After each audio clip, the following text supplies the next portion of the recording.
If Firefox feels a little too slow when you're scrolling, this quick tweak can make a big difference. In this video, I'll show you exactly how to change scroll speed in Firefox so you can make the mouse wheel feel faster and smoother in just a few steps. And if you find this tutorial helpful, make sure to hit like and subscribe for more simple Firefox tips and software how-to videos. Alright, let's jump right in. First, open Firefox and create a new tab. In the address bar, type about config and press enter. This will take you to Firefox's advanced configuration page, where you can change hidden settings that are not available in the normal menu. When the warning screen appears, click Accept the risk and continue. Firefox shows this message because these settings are advanced, but as long as you follow the steps carefully, it's very safe to make this change. Now you're inside the about.config search page. At the top, click in the search bar and type mouse wheel min line scroll amount. This is the setting that controls how many lines the Firefox scrolls with each mouse wheel movement.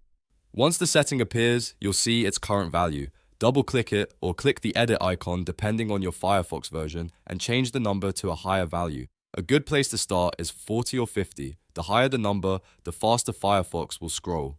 After you enter the new value, press enter or click the check mark to save it.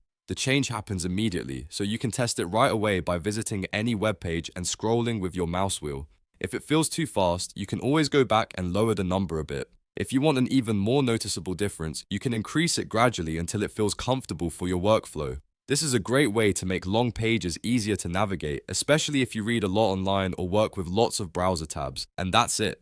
You've just changed scroll speed in Firefox in a few seconds. Simple, fast, and totally customizable. If this video helped, please give it a like, subscribe for more Firefox tricks, and let me know in the comments if you want more browser customization tutorials. Thanks for watching, and I'll see you in the next one.